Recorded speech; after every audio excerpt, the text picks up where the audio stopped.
We're in France and we're talking about Beaujolais. Let's get it. Welcome to another episode of Wine Still of the Week, where I go find a bottle that is under $20, is punching above its weight class.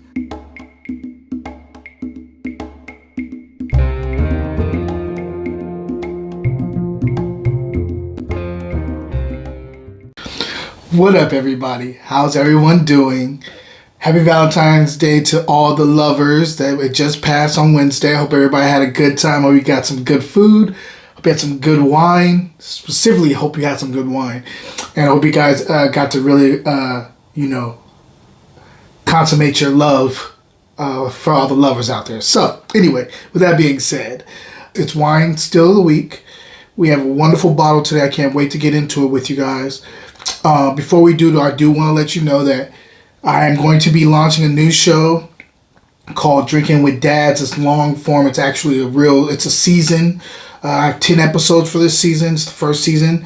I will be dropping that very, very soon. So if you're a small business and you're looking for ad space to get some eyes on your product or whatnot, DM me. I have some really good pricing for that. So hit me up and let's go from there. Other than that, let's get into the wine because I'm ready to sip. It's been a long day. It's been like it was raining earlier and then the sun came out and I'm just thirsty, so I want to drink. So let's get into it.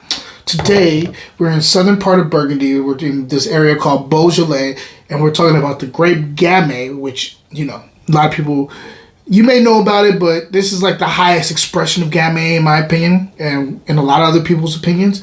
We're talking about the Beaujolais Village Le Bouteau 2019 from Pascal and Jean-Philippe Granger. So let's get right into this. It's 2019. So you can see that label right there. I'm a huge Beaujolais fan. Not always a huge Gamay fan, but when it comes from Beaujolais, I tend to be all in, especially because these things can change from being very delicate and pretty to like being kind of brawling, like bold and like focused and muscly. So I like both styles of Beaujolais.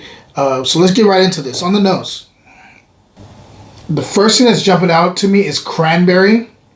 Along with that cranberry, I'm getting a little bit of like not even a little bit, I'm getting like a nice little spice kick too.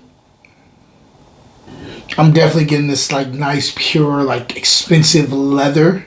Kind of Italian, northern Italian Piemonte leather that's been beat in, but it's like you still get that beautiful, wonderful smell. I'm getting that here.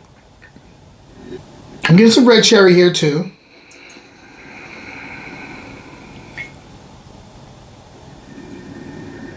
I'm getting a bit of mulberry here too.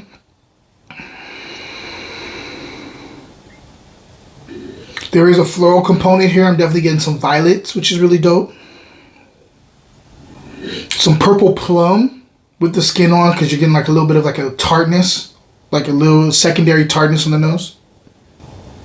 And a little bit of raspberry too as a secondary. Let's go ahead and taste it and see if everything translates to the palate.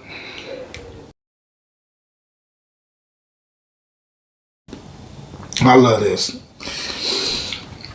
I miss this. I feel like it's been a minute since I've had like a nice Gamay from Beaujolais.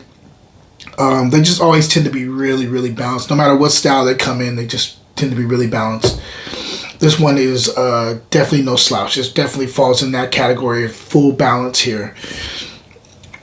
I love this wine. This finish is long.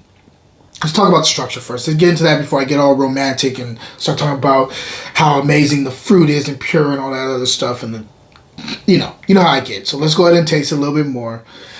Talk about structure. Bring me back down to earth. And then I'll get a little flowery and get poetic and talk about the sonnets I want to write to this wonderful wine. So let's get into it. So this is a dry red wine.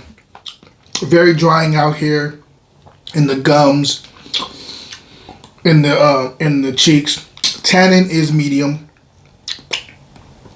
You would think if you don't understand the difference between dryness and tannin, some people don't. I won't talk in absolute. Some people don't, and so you may think this is a tannic wine, and this is not tannic wine. This is more dry, in my opinion.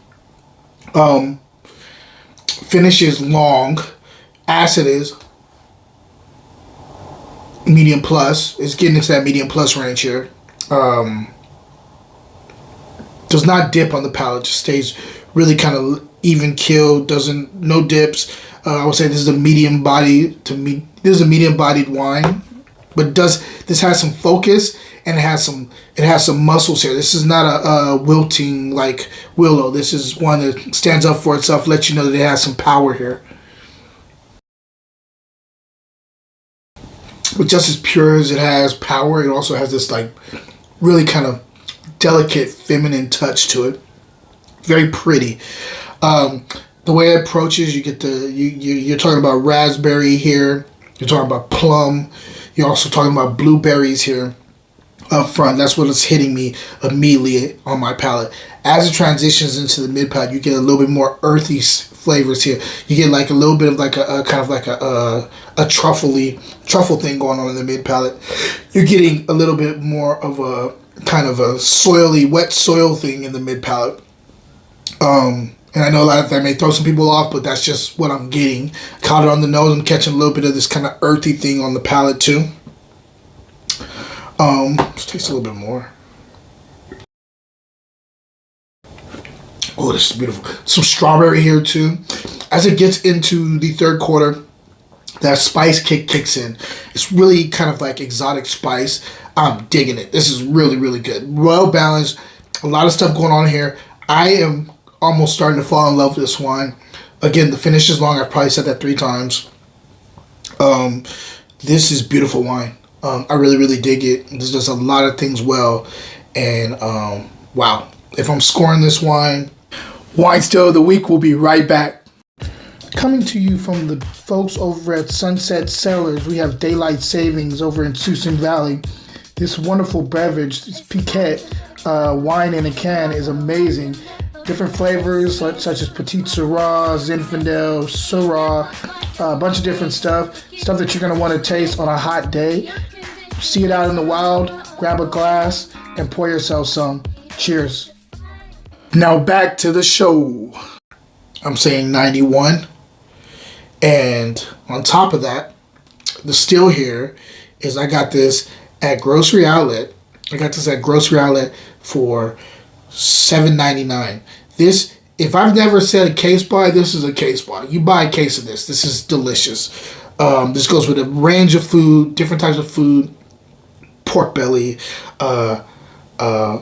pork chops, flank steak, chicken dishes, poultry. This goes with a lot of different dishes, hamburgers, pizza. I like this wine. This is delicious. Definitely remember this wine and grab it if you get your hands on it. I highly recommend it. Other than that, guys, this is the end of the week. I hope you guys had a wonderful week. Hope you guys are still the lovers. I hope you guys are still showing your significant other how much you love them, even though the day's over. And question of the day, I got a good one. Oakland. Let's talk about Oakland. If you're from this area, if you're from Bay Area, let's talk about Oakland. If you had to pick one restaurant with the best wine list and food options in Oakland, what would be at the top of your list? I'm asking this because I'm working on a project right now and I need to know who's at the top for you guys. So hope you guys let me know in the comment section, and until next time, cheers.